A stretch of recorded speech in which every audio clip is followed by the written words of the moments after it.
Guys, welcome to Rohit Shah Kannada blogs. बहुत दिनों से मैं चैनल पे वीडियो नहीं डाल पा रहा था क्योंकि मैं ट्रैवल का प्लानिंग कर रहा था, पैकिंग एंड ऑल दैट। अभी 1 वीक हो गया मुझे यहाँ पे वैंकूवर में पहुँचे हुए। अभी जेट लैग फिनिश हुआ है मेरा, तो अभी थोड़ा बोलते हैं ना कि बैलेंस फील कर रहा हूँ। तो अभी जैसे कि हमारे ट्रैवल करने के बाद बहुत सारे स्टूडेंट्स अभी आगे का प्लानिंग करें नेक्स्ट 15 डेज़ में, तो मैंने सोचा कि कुछ इन्फॉर्मेटिव वीडियो बना दूँ जो उनको काफ़ी यूज़फुल रहे कि क्या लाना है, क्या नहीं लेना है, क्या प्लान करना है, क्या डॉक्यूमेंटेशन करनी है। तो इसके लिए ये वीडियो बनाना बहुत इंपॉर्टेंट था। मैं काफ़ी दिनों से सोच रहा था, पर बोलते ना कि प्रॉपर सही फील नहीं कर रहा था। बहुत रिक्वेस्ट आ रही थी कि आप मैं ट्रैवल ब्लॉग बनाओ, और इसके लिए मैंने सोचा कि चलो बना देते हैं। So let's start with flight booking. Flight booking मैं एडवाइस करूँगा एयर इंडिया की ही करो, क्योंकि बोलते हैं ना कि डायरेक्ट फ़्लाइट है। कोरोना में कांटेक्ट भी उतना लोगों से कम होता है। 16 आवर्स का नॉन स्टॉप फ्लाइट है, और दिल्ली से वैंकूवर या दिल्ली से टोरंटो, जो जहाँ भी आपका डेस्टिनेशन है। 95% स्टूडेंट्स ये दोनों सिटी में जाते हैं। उसके अलावा बाकी जो सिटीज़ है वहाँ से कनेक्टिंग फ़्लाइट उनको लेनी पड़ती है। तो एयर इंडिया बोलते हैं ना कि देसी है, पर ठीक है ऐसा। कोरोना के टाइम पे उतना कोई दिक्कत जैसी बात नहीं है, क्योंकि ट्रैवल ड्यूरेशन काफ़ी कम है, और जितना जल्दी हो सके इतना जल्दी अपने को ये पहुंचा देती है। ओके, तो बुकिंग तो आप सब जानती होगी, एयर इंडिया की वेबसाइट और एप्लीकेशन से कर सकते हो। दूसरा, कुछ इंपॉर्टेंट चीज़ें थी क्वारंटाइन प्लान के बारे में। तो क्वारंटाइन आपको बुक करना पड़ेगा, एयरबिनबी ले सकते हो, अच्छा है। मेक श्योर करो कि उसके साथ अगर आपको अटैच किचन मिल जाता है तो वेल एंड गुड है। अगर अटैच किचन नहीं मिलता है, अटैच किचन एंड बाथरूम पहले तो प्रेफरेबल रहेगा। अगर वो ऐसा लग रहा है कि बहुत कॉस्टली पड़ रहा है या ऐसा कुछ इश्यूज़ है उसके अंदर, तो आप क्या कर सकते हो कि एक रूम ले लो विथ अटैच बाथरूम, और उसमें आप टिफ़िन सर्विस ले लो, राइट। तो टिफ़िन सर्विस मैंने करवाई है, काफ़ी अच्छा है और मुझे कोई दिक्कत नहीं हो रही है। और घर से नाश्ता लेके आओ तो सुबह में कर सकते हो, तो टिफ़िन सर्विस अपने दोपहर में और शाम को कंज्यूम कर सकते हैं। ओके, तो ये भी एक ऑप्शन है कि अगर मान लो जैसे मेरी बात करूँ तो मुझे जो सेपरेट जो स्टूडियो बोलते हैं जिसमें किचन और बाथरूम दोनों साथ में होते हैं, वो अपने को मिल रहा था, मेरे को 60-70,000 के आसपास पड़ रहा था 14 डेज़ के लिए। अच्छे से मैंने अभी ये अटैच बाथरूम का ऑप्शन देखा तो ये मुझे 46,000 में पड़ा 15 डेज़ के लिए, राइट। तो बाकी जो 10,000 था उसमें मेरा फूड का अरेंजमेंट हो गया। तो बोलते ना कि उसके लिए मुझे ग्रॉसरीज एंड ऑल दैट वो सब का इश्यूज़ मेरा नहीं रहा, और ये एक अच्छा ऑप्शन मैंने चूज़ कर लिया इसमें। और तीसरी चीज़ है डॉक्यूमेंटेशन लिस्ट।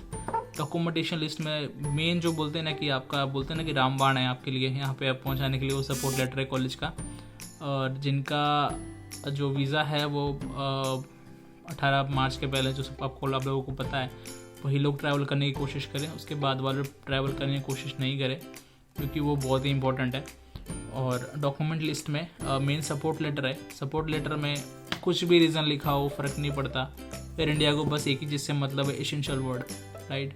सो ऐसे भी केस मैंने देखे हैं जहाँ पे बहुत कुछ कॉलेज ने कंटेंट लिख के दिया हो, एडवाइजेबल लिखा है या सजेस्टेड लिखा है, ऐसा वर्ड लिखा है कि advisable for student to be in Canada, ये से वर्डिंग्स है। तो उनको काफ़ी एयर इंडिया ही उनको दिल्ली में रोक दे रही है।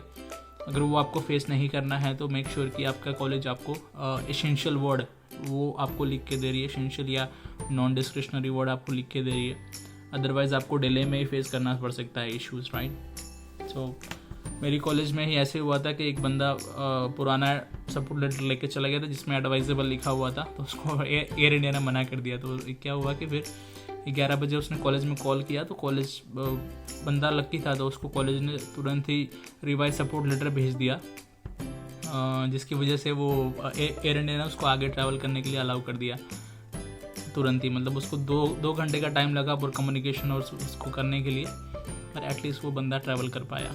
तो ये हो गया डॉक्यूमेंट की बात। और डॉक्यूमेंट की जो लिस्ट है वो मैं आपके साथ डिस्क्रिप्शन बॉक्स में शेयर कर दूंगा। थोड़ी लंबी है, जैसे 15 डॉक्यूमेंट्स मैं बोलूँगा आपको लाने के लिए, 15 टाइप के डॉक्यूमेंट्स। वो इतना इंपॉर्टेंट नहीं है ट्रैवल के लिए, बट 2 कॉपी लेके आना। जैसे कि बैंक में अपना खाता ओपन करवाते हैं या लीज एग्रीमेंट अपने लेते हैं, तो क्या वो अपने को ये सब चीज़ ज़रूरत पड़ सकती है।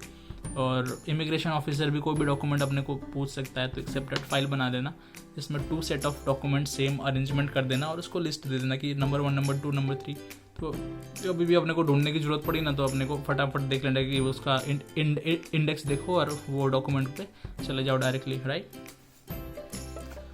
लगेज चेक इन की बात करते हैं। लगेज चेक इन में क्या होगा कि मान लो कि आप कनेक्टिंग फ्लाइट ले रहे हो डोमेस्टिक से दिल्ली, मान लो कि मेरे केस में for example Ahmedabad to Delhi और दिल्ली टू वैंकूवर था मेरी फ़्लाइट। तो आपका जो लगेज का जो चेक इन होगा ना वो अहमदाबाद से ही हो जाएगा डायरेक्ट वैंकूवर के लिए। अगर आप टोरंटो का प्लान कर रहे हो तो अहमदाबाद से टोरंटो का डायरेक्ट हो जाएगा। सेम हैदराबाद, पंजाब या जहाँ से भी आप फ्लाइट ले रहे हो। तो ये मेक श्योर करो कि एयर इंडिया का ही कनेक्टिंग फ्लाइट ले रहे हो। एयर इंडिया का फ्लाइट में क्या होता है कि जो आपका इंटरनेशनल फ़्लाइट का जो अलाउंस होता है बैगेज का 23 प्लस 8 kg कैबिन का, वही अलाउंस आपके डोमेस्टिक फ़्लाइट पे भी एप्लीकेबल होगा। अगर आप किसी दूसरे फ्लाइट में अप्लाई कर रहे हो या इंडिको या कोई भी दूसरी फ्लाइट ले रहे हो तो वो लोग आपको हेवली चार्ज करेंगे। 15 to 20,000 रुपीज़ आपको लगेज का, मैंने पता किया था 500 रुपीज़ पर kg उनका चार्ज है, और तो आपको हेवली पे करना पड़ सकता है। तो जैसे ही आप इंटरनेशनल फ़्लाइट बुक करो ना वैसे मेक श्योर करो कि आप डोमेस्टिक फ़्लाइट भी एयर इंडिया की ही बुक करना, ताकि आपका बैगेज का टैगिंग भी हो जाए वहाँ तक, आपका डेस्टिनेशन तक। ऐसे दिल्ली में आपको बैगेज लेकर घूमना नहीं पड़े और पैसे भी बचे आपके। तो ये एक इम्पॉर्टेंट चीज़ है। और लगेज में इलेक्ट्रॉनिक्स की जो आइटम्स होती है वो आप जैसे पावर बैंक हो गया या चार्जर हो गया, जो भी होगा वो कैबिन बैग में ही रखना। लगेज चेक इन बैग में वो अलाउ नहीं करते हैं, ओके। सो और उसके बाद हो गया जब आपका ट्रैवल स्टार्ट होगा ना तो एयर इंडिया आपको खाली डोमेस्टिक पे तो आपको कुछ नहीं मांगेंगे, खाली जो सपोर्ट लेटर और आपका पासपोर्ट मांगेंगे। और ये इंश्योर करेंगे कि आपको जो ट्रैवल रिस्ट्रिक्शंस है उसका नॉलेज है आपके पास। एयर इंडिया की बात करूँ तो जैसे आप दिल्ली में पहुँचोगे ना तो दिल्ली में मेक श्योर करो कि आप कम से कम 5 घंटे पहले दिल्ली एयरपोर्ट पे पहुँच रहे हो, क्योंकि उसमें कुछ फिक्स नहीं होता कि कितनी भीड़ है वहाँ पे। मैं लगभग 11 बजे दिल्ली एयरपोर्ट पे पहुँचा था, मेरी सुबह की फ़्लाइट थी 3:30 बजे का। तो लकीली मेरा चेक इन जो था बैग का जो टैगिंग था लगेज का वो मेरा डोमेस्टिक एयरपोर्ट पे ही हो गया था। तो मुझे उतना बोलते ना कि उतना हेवी वेट या उसका जो ट्रॉली है उतना लेके घूमना नहीं पड़ रहा था। मेरा खाली बैकपैक था लैपटॉप का, और मेरे साथ मेरा कैबिन बैगेज था। कैबिन बैगेज के साथ मेरे साथ एक सीन हो गया कि मैंने बहुत अच्छी क्वालिटी का थोड़ा हेवी ले लिया कैबिन बैगेज। तो उसमें क्या हुआ कि 8 kg का अलाउंस है, उसमें 3-3.5 kg का वेट मेरा खाली बैग का ही हो गया। तो मैं उसमें सामान भर के नहीं ले पाया, राइट। तो सामान भर के नहीं ले पाया, उसका रीज़न फिर मुझे 5 किलो में तो क्या आता है, मेरा आधा बैग से ज़्यादा खाली था। तो आप चेक इन क्या बोलते हैं कैबिन बैग में आप कोई भी बैग डाल सकते हो, किसी भी तरह का बैग जिसका वजन कम हो, या तो कोई लो क्वालिटी का ले लो, अपने साथ ही रखना, उसको कोई फेंकने वगने वाला नहीं है। तो कैसा भी बैग आप चेक इन बैगेज में कैबिन बैग में डाल सकते हो। मेक श्योर करो कि 1-1.5 किलो का ही उसका वजन हो मैक्सिमम। तो क्या आप उसमें 7 किलो जितना आप वजन उसमें कैरी कर सकते हो, जो भी स्नैक्स है जो भी चीज़ें हैं वो आप कैरी कर सकते हो। तो वो एक इम्पॉर्टेंट मेरी जो मिस्टेक जो मैंने करी वो मैं चाहता हूँ कि आप लोग नहीं करें। उसके बाद एयर इंडिया की फ़्लाइट थोड़ी लेट होती है, 3:30 बजे बोलते हैं, पर 4:30-5:30 बजे भी निकाल सकते हैं। अभी जो लास्ट फ्लाइट थी उन्होंने सुबह 8 बजे निकाला। तो उसके लिए प्रिपेयर रहो, घर से थोड़े फूड लेके आओ। फूड मैं स्नैक्स नहीं बोल रहा हूँ, जैसे कोई पराठा हो गया या ऐसे कुछ बोलते हैं ना कि जो रेडी ले अपने ईट कर सकते हैं, जिसमें सब्जी वब्जी कोई लिक्विड की ज़रूरत नहीं हो। तो आलू का पराठा हो गया या कुछ भी जो आपका जो देसी खाना है वो हर घर का अलग अलग होता है फेवरेट, वो लेके आ सकते हो। एयर इंडिया में जो फूड देते हैं 3 पैकेट देते हैं, जिसमें सैंडविच होता है, एक में वेजिटेबल रोल होता है, 2 मैंगो के वो होते हैं क्या बोलते हैं फ्रूटी टाइप ड्रिंक होते हैं, और थोड़े बहुत वेफर्स ना ड्राई फ्रूट्स ना वो लोग प्रोवाइड करते हैं। तो चल जाता है, ऐसे मैं ख़राब तो नहीं बोल सकता, बोल सकता कि सिचुएशन के हिसाब से। और कोई कांटेक्ट नहीं हो इसके लिए गर्म फूड नहीं मिलेगा वहाँ पे। तो वो 3 पैकेट्स अपने पास एक भर के रख देते हैं, इतना बड़ा थैला रख देते हैं, उसमें से अपने 16 घंटे खाते रहो अपने हिसाब से। तो थोड़े बहुत फूड कैरी करना तो आपका टेस्ट बना रहे और सही रहे।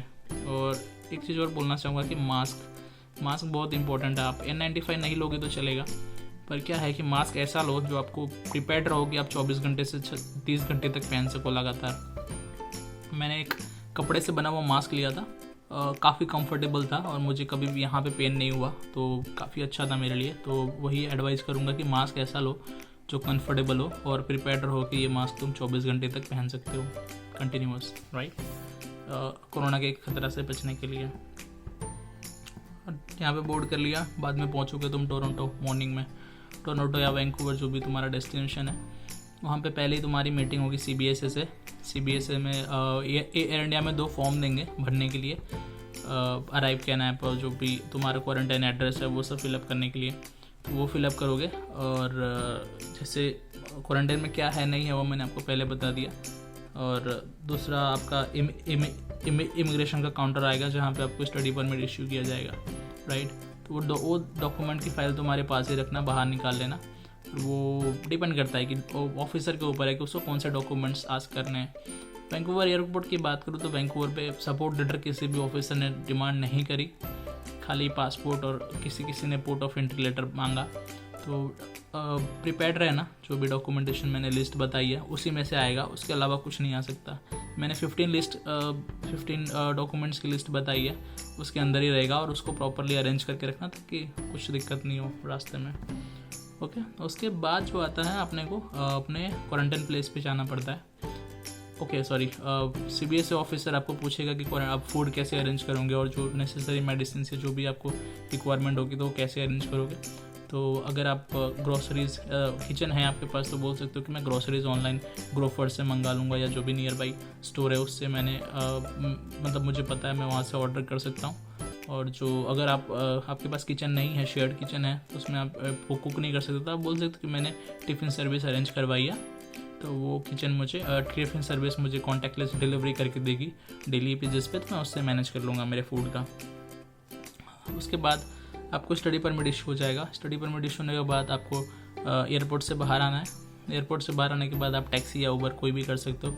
अगर आपकी कोई फैमिली मेम्बर है तो आपको पिक करने आ सकती है, सब्जेक्ट टू कि कोई और बंदा, मतलब बोलते हैं ना कि उसमें कुछ कॉन्टैक्ट नहीं हो, वो बेटर है। और फैमिली के साथ भी आप यहाँ स्टे कर सकते हो आपका है तो, अगर पर उसमें कुछ कंडीशन से कुछ चिल्ड्रंस नहीं होने चाहिए और कोई बुजुर्ग व्यक्ति नहीं होने चाहिए जिनको बोलते हैं ना कि कोरोना की वजह से कुछ दिक्कत आए, और आपके पास सेपरेट रूम और बाथरूम है तो आप अपने फैमिली के साथ भी क्वारंटाइन हो सकते हो। ऑलराइट, और बचा अब एक और पॉइंट बचा करेंसी का, कितने करेंसी लेके आने का। मेरी बात करूँ तो मैंने $1100 का ही करेंसी अरेंज किया था, जिसमें से मैंने $500 का फॉरेक्स कार्ड ले लिया था और $600 का मैंने करेंसी कन्वर्जन करवाया था। दोस्तों करेंसी कन्वर्जन $600 बहुत हो गया, क्योंकि यहाँ पे अपने को 14 दिन तक घर पे ही रहना है तो उतनी ज़रूरत पड़ती नहीं है। और जैसे अकोमोडेशन का अपने वहाँ से पे करके आते हैं और फ्लाइट तो हो ही जाता है। यहाँ पे अपने को कुछ एक्सपेंस बाहर जाना है नहीं, तो इतना सफिशिएंट है। जैसे क्वारंटाइन से बाहर निकलेंगे तो अपने बैंक से GIC अकाउंट खुल जाएगा ना, वो सब हो जाएगा।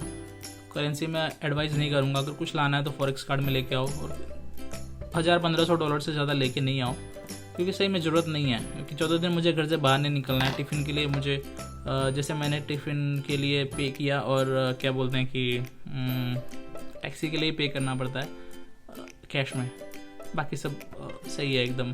तो करेंसी की उतनी ज़रूरत नहीं पड़ेगी। अगर आपको कुछ क्वेरीज आता है इसके रिगार्डिंग तो आप मुझसे पूछ सकते हो। और एक बहुत इंपॉर्टेंट चीज़ है कि मेक श्योर करो कि आपका जो क्वारंटाइन प्लेस है वहाँ पे एक स्टडी टेबल हो, स्टडी टेबल या वर्क टेबल जो भी तुम बोलो उसको। मुझे एक बहुत ही बोलते हैं ना कि अच्छा स्टडी टेबल मिला है और एक रोलिंग चेयर मिला है ऑफिस की जो जैसी होती है जहाँ पे मैं बात कर रहा हूँ यहाँ पे। तो मैं अपने घर पे भी स्टडी टेबल से ही वीडियो बनाता था और यहाँ पे भी मुझे एक बहुत अच्छी टेबल मिली है जिसपे मतलब बोलते हैं ना कि 8-10 घंटे मैं बेड पे होता हूँ, बाकी टाइम मैं स्टडी टेबल पे होता हूँ। तो ये काफ़ी कंफर्टेबल रहता है। अगर आपका ऑनलाइन क्लासेस भी चालू हो रहा है, ओरिएंटेशन चालू होता है या ऐसे कुछ चालू होता है तो आप प्रॉपरली मैनेज कर सको। तो ये अपना जो एयरबीएनबी का होस्ट होता है, जनरली वो लोग प्रोवाइड करते हैं, पर एक बार पूछ लेना कि ऐसा कोई टेबल या कोई चेयर है कि नहीं जहाँ पे आप कंफर्टेबली बैठ सकते हो लॉन्ग आवर्स के लिए, भले लेक्चर हो या वर्क हो या कुछ भी हो। ये बहुत ही इंपॉर्टेंट चीज़ है। अगर कुछ क्वेरीज होता है तो आप मुझे कांटेक्ट कर सकते हो। आप मुझे कमेंट बॉक्स में क्वेश्चन कर सकते हो।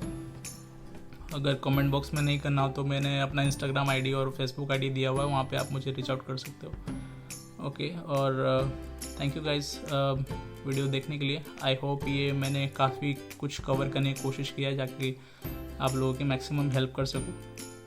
और क्या बताना था मुझे, ओके हाँ, एक बहुत ही ब्यूटीफुल वीडियो मैंने शूट किया है। उसमें बोलते हैं ना कि वैंकूवर का जैसे बादलों के ऊपर रहता है प्लेन, उसके बाद जैसे नीचे नीचे आता है तो रॉकी माउंटेन्स आते हैं। रॉकी माउंटेन्स जो पूरे स्नो से घिरे होते हैं और आजू बाजू चारों तरफ लेक्स होता है। और उसके बाद फिर वैंकूवर डाउनटाउन आता है, फिर डाउनटाउन के बाद फिर एयरपोर्ट पे लैंडिंग होती है। तो इतना ब्यूटीफुल सीन है ना यार, मैं बोलूँ ना कि बोलते हैं ना कि जितना भी स्ट्रगल किया ना मैंने यहाँ पे आने के लिए, जो भी जितना वेट किया, स्ट्रगल बोलो या कुछ भी बोलो, बोलते हैं ना कि वर्थ इट है। जब वो एक्सपीरियंस ऐसा था ना, मतलब लाइफ टाइम मेरा एक्सपीरियंस है वो, इतना मतलब मैं वो वीडियो देखता हूँ, जितनी बार देखता हूँ तो उतनी बार मैं खुश होता हूँ। उसमें मैं कुछ बोलूँगा नहीं, मैं कुछ एकदम शांत हूँ, मैं खाली रिकॉर्ड कर रहा हूँ, मैं खाली व्यू देख रहा हूँ और रिकॉर्ड कर रहा हूँ। और मैं चाहता हूँ कि आप लोग भी वो फील करो कि एक्चुअली में कितना सुंदर है वैंकूवर, और आजू बाजू का जो नियर बाई माउंटेन्स है वो सब कितना कितना ब्यूटीफुल है मतलब। तो वो मैं ये वीडियो के बाद अपने चैनल पे रखूँगा, आप लोग खाली देखना उसको और मुझे बताना कि कैसा बनाया मैंने, और एक्चुअली में कितना सुंदर सिटी है। और जैसे ही मेरा क्वारंटाइन ख़त्म होगा वैसे ही मैं सिटी टूर पे जाने वाला हूँ, क्योंकि मेरा बहुत मन है कि सिटी घूमूँ, आजू बाजू का एरिया। वैंकूवर के बारे में मैंने बहुत सुना है और एक्चुअली में ये इतना ब्यूटीफुल है वैंकूवर सिटी। यहाँ का वेदर 7 दिन मतलब पूरे बोलते हैं ना 24 घंटे एक जैसा ही होता है मैं पूरे दिन फ्रेश फील करता हूँ, यू नो। तो वो वीडियो मैं डालूंगा, वो वीडियो देखना और मुझे बताना कि वो वीडियो कैसा है, मैंने खुद से शूट किया वो। ओके गाइस, थैंक यू, मिलते हैं नेक्स्ट वीडियो में।